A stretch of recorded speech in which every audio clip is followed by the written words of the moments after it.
आज की क्लास में हम रेड कला संस्कृति का एक टॉपिक है राजस्थान के प्रमुख व्यक्तित्व, उसको पढ़ेंगे। केसरी सिंह बारठ जन्म भीलवाड़ा के खेड़ा में हुआ। फतेह सिंह को अंग्रेजी दरबार में आमंत्रित किया गया था, लेकिन केसरी सिंह बारठ ने चेतावनी और चुंगटिया लिखे जिसमें 13 छोटे थे और गोपाल सिंह के हाथ से भिजवाया यह, जिन्हें पढ़कर महाराजा का स्वाभिमान जाग गया और अंग्रेजी दरबार में वह नहीं गए। अंग्रेजों के प्यारेलाल हत्याकांड हुआ था, उसमें 20 वर्ष की सजा हुई केसरी सिंह बारठ को और उन्हें हजारीबाग जेल में रखा गया। झारखंड में यह जेल है हजारीबाग। इनके पुत्र का नाम था प्रताप सिंह बारठ, जिनकी शहादत का उन्हें पता चला और पता चलने पर उन्होंने कहा कि भारत माता का पुत्र था और भारत माता के लिए शहीद हो गया। जिनके यह विचार थे कि मेरा बेटा मेरा न होकर भारत माता का था और भारत माता के लिए ही वो शहीद है।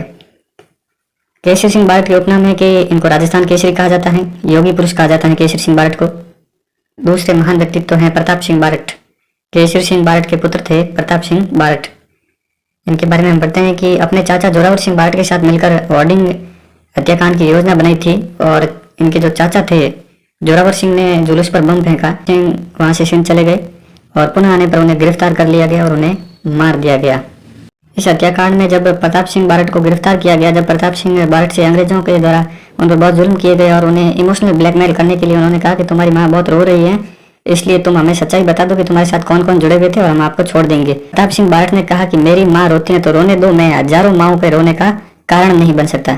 यह विचार थे प्रताप सिंह बारठ के, जो पुत्र थे केसरी सिंह बारठ के। हमें केवल अकबर महान था, हुमायूं महान, जहांगीर महान, ये हमें पढ़ाया जाता है। प्रताप सिंह बारठ का हमें नाम तक पता नहीं है, ये हमारे लिए दुर्भाग्य की बात है। स्वामी गोपाल दास ये चूरू के रहने वाले थे। इन्होंने पुत्री पाठशाला की स्थापना की 1907 में चूरू में ही। हरिजन शिक्षा हेतु इन्होंने कबीर पाठशाला की भी स्थापना की और चूरू धर्मस्तूप पर तिरंगा लहराया था 1930 में। आज़ादी से पहले तिरंगा लहराना बहुत बड़ी बात होती थी। अर्जुन लाल सेठी जयपुर के रहने वाले थे ये। 1900 के आसपास चौमू जिलाधीश का पद मिला था इन्हें। लगभग 1910-15 के आसपास अर्जुन लाल सेठी को जिलाधीश, जिला कलेक्टर का पद मिला था, लेकिन इन्होंने वह पद छोड़ दिया और यह कहकर मना कर दिया कि सेठी नौकरी करेगा तो अंग्रेजों को देश से कौन निकालेगा।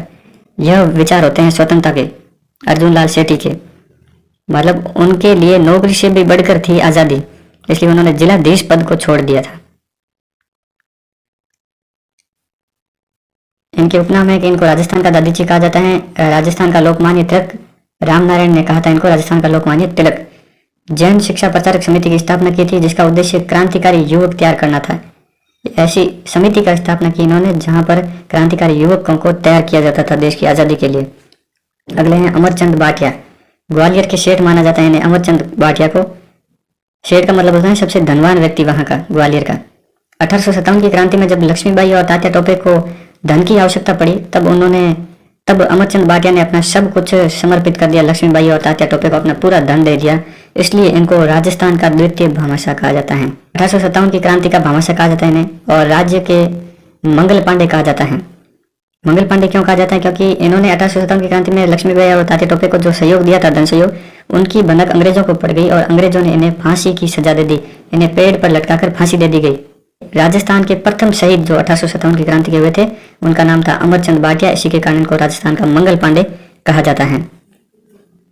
अगले हैं हीरालाल शास्त्री, राजस्थान के प्रथम मनोनीत मुख्यमंत्री, और इन्होंने शपथ दिलाई थी मानसिंह द्वितीय द्वारा।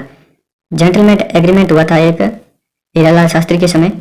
प्रधानमंत्री मिर्जा इस्माइल व शास्त्री के मध्य यह एग्रीमेंट हुआ, जिसमें जयपुर भारत छोड़ो आंदोलन में भाग नहीं लेगा। राजस्थान के लिए बड़ी दुर्भाग्य की बात थी कि जयपुर जिला न तो भारत छोड़ो आंदोलन में भाग लिया, न ही 1857 की क्रांति में भाग लिया। जयपुर के हमेशा उल्टे काम थे, मुगलों से संबंध बनाना, मुगलों से संधि कराना। जमनालाल बजाज, राजस्थान का भामाशाह कहा जाता है इन्हें, जमनालाल बजाज को, और गांधी जी के 5वें पुत्र की उपाधि मिली है जमनालाल बजाज को। अगले हैं जोधपुर के जय नारायण व्यास। इनका उपनाम है लक्कड़ का पकड़, धून का धनी, लोकनायक, शेर है राजस्थान और मार साहब की उपाधि ने दी गई है। 1924 में मारवाड़ी हितकर्णी सभा की स्थापना किसने की? जय नारायण व्यास ने। मारवाड़ हितकर्णी सभा। तरुण राजस्थान पत्रिका के संपादक रहे हैं ये, और इनके साथ में पथिक जी भी थे। अगर ऑप्शन में ऐसा आ जाए कि तरुण राजस्थान पत्रिका के संपादक कौन थे, अगर व्यास ऑप्शन में है, जय नारायण व्यास, तो जय नारायण व्यास सही होगा। अगर ऑप्शन में पथिक जी हैं तो पथिक राइट आंसर होगा। ऑप्शन के अनुसार उत्तर देना है। राजस्थान भाषा का प्रथम समाचार पत्र अंगीबाण प्रकाशित किया था जय नारायण व्यास द्वारा। बाल मुकुंद बिस्सा नागौर डिडवाना के रहने वाले थे ये। 1942 में भारत रक्षा कानून के अंतर्गत बंदी बनाए गए थे ये। जोधपुर जेल में इन्होंने भूख हड़ताल की थी और उनसे इनकी मृत्यु हो गई भूख हड़ताल के कारण। इनका उपनाम है कि राजस्थान का जतिन दास कहा जाता है इन्हें। जतीन दास भगत सिंह के साथ बंदी थे। उन्होंने भूख हड़ताल की थी 63 दिन तक, बिना पानी के 63 दिन भूखा रहे। अंग्रेजों द्वारा इन पर इतने अत्याचार किए गए कि उनको पानी पिलाने के लिए उनके मुंह में मिर्ची खिलाई गई जिससे वो पानी पिए। जतीन दास ने पानी नहीं पिया और मिर्ची खिलाने के कारण उनकी मृत्यु हो गई। इसलिए राजस्थान का जतीन दास कहा जाता है बाल मुकुंद बिस्सा को, क्योंकि इन्होंने भूख हड़ताल की थी जतीन दास की तरह। यह सागरमल गोपाल जैसलमेर के, इन्होंने जैसलमेर में गुंडाराज और आज़ादी के दीवाने पुस्तक लिखी जिसमें जैसलमेर के राजशाही काले कारनामों की आलोचना थी। इसलिए राजद्रोह का आरोप लगाया गया इन पर, क्योंकि इन्होंने जैसलमेर के जो राजा थे उनके विरुद्ध में लिखा, उनकी आलोचना की। जेल में उनके ऊपर मिट्टी का तेल छिड़क कर उनको जला दिया गया जिंदा और जिनसे उनकी मृत्यु हो गई। इनकी मृत्यु के बाद खून का बदला खून नारा दिया गया जैसलमेर में। दामोदर दास राठी यह पोखरण जैसलमेर के रहने वाले थे। ब्यावर में जो प्रथम सूती वस्त्र मिल थी दी कृष्णा सुपर वस्त्र मिल, उसकी स्थापना की थी 1915 में सेठ दामोदर दास राठी के द्वारा। सनातन धर्म और नव भारत विद्यालय की स्थापना भी ब्यावर 1916 में की गई इनके द्वारा। अगले हैं तेज कवि, ये भी जैसलमेर के थे।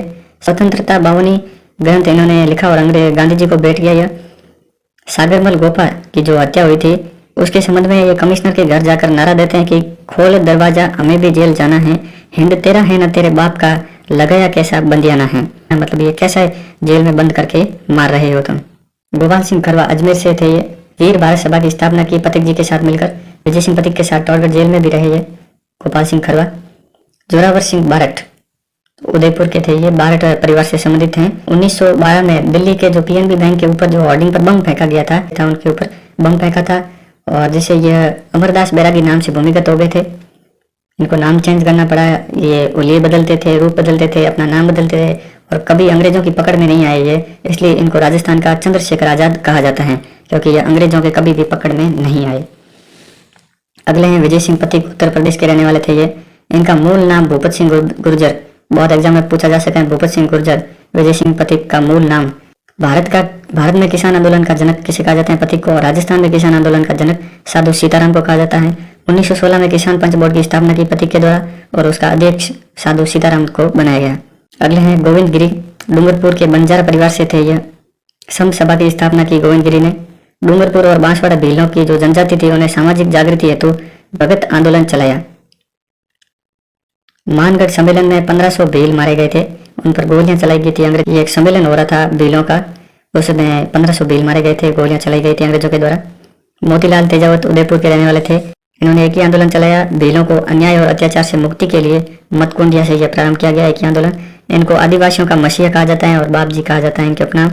नीमरा में सम्मेलन पर अंधाधुंध फायरिंग से 1200 भील मारे गए थे। यह भी एक सम्मेलन कर रहे थे और सम्मेलन में अंग्रेजों के द्वारा फायरिंग की गई थी, क्योंकि यह शिक्षित बना रहे थे आदिवासी लोगों को और सरकार नहीं चाहती थी कि वो शिक्षित होकर अपने अधिकारों को मांगे, जागृत हो, इसीलिए उन पर फायरिंग की जाती थी। हत्याकांड को द्वितीय जलियांवाला बाग हत्याकांड कहा जाता है और तेजावत ने नारा दिया था न हाकिम न हुकुम, मतलब न ही हम आपको राजा मानते हैं और न ही आपके हुक्म को मानते हैं। श्याम जी कृष्ण वर्मा राजस्थान की सभी क्रांतियों के प्रेरणा के स्रोत रहे हैं। ये इनका उपनाम राजस्थान के क्रांतियों का पितामह कहा जाता है इन्हें। स्वामी केशवानंद बिरमा इनके बचपन का नाम। ग्रामोत्थान विद्यापीठ की स्थापना की। हनुमानगढ़ में राज्य भाषा हिंदी का प्रचार प्रसार किया इन्होंने। मोहनलाल सुखाड़िया आधुनिक राजस्थान के निर्माता कहा जाता है इन्हें और सर्वाधिक मुख्यमंत्री रहने का रिकॉर्ड 17 वर्ष तक ये मुख्यमंत्री रहे थे मोहनलाल सुखाड़िया। गोकुल भाई भट्ट सिरोही के रहने वाले थे और राजस्थान के गांधी कहा जाता है इन्हें। ऐसे ही प्रश्न आएंगे, उनका उपनाम पूछेंगे, उनसे संबंधित प्रश्न पूछेंगे। ज्यादा डिटेल में जाने की जरूरत नहीं है कि उनका जन्म कहाँ हुआ था, कहाँ से संबंधित थे, उन्होंने कैसी शिक्षा प्राप्त की, कोई मतलब नहीं है फालतू पढ़ने का। स्मार्ट स्टडी केवल गोकुल भाई भट्ट से एक ही संबंधित प्रश्न है कि उन्हें राजस्थान के गांधी कहा जाता है, बस इतना ही पढ़ना है। बलवंत सिंह मेहता उदयपुर से संबंधित है। 38 में मेहता के नेतृत्व में मेवाड़ प्रजामंडल की स्थापना की गई और वनवासी छात्रावास की स्थापना की गई उदयपुर में 1943 में। टीकाराम पालीवाल 3 मार्च 1557 को राजस्थान के प्रथम निर्वाचित मुख्यमंत्री बने थे। टीकाराम पालीवाल आंदोलन का जनक कहा जाता है वैद्य मगाराम को। 1936 में बीकानेर का प्रजामंडल की स्थापना की गई थी। बीकानेर एकमात्र ऐसा प्रजामंडल है जिसकी स्थापना किसी अन्य शहर में की गई थी, कोलकाता में की गई थी इनकी स्थापना। जी जवाहर जी 1857 क्रांति के शिखर क्षेत्र के काका भतीज प्रसिद्ध हुए हैं। डूंग जी एक रसालदार थे, ये नौकरी करते थे अंग्रेजों के अधीन। ये अपनी नौकरी को छोड़कर धनी लोगों को लूटने लगे और उन्हें गरीबों में बांटने लगे। हरलाल सिंह ये झुंझुनू से थे, ये अशिक्षित थे। जागीरदारी रियासत और जुल्मों का डटकर विरोध किया। विद्यार्थी भवन झुंझुनू की स्थापना की। इनका उपनाम सरदार है। सरदार इनका उपनाम इसलिए पड़ा क्योंकि इनके नेतृत्व में कुशलता थी।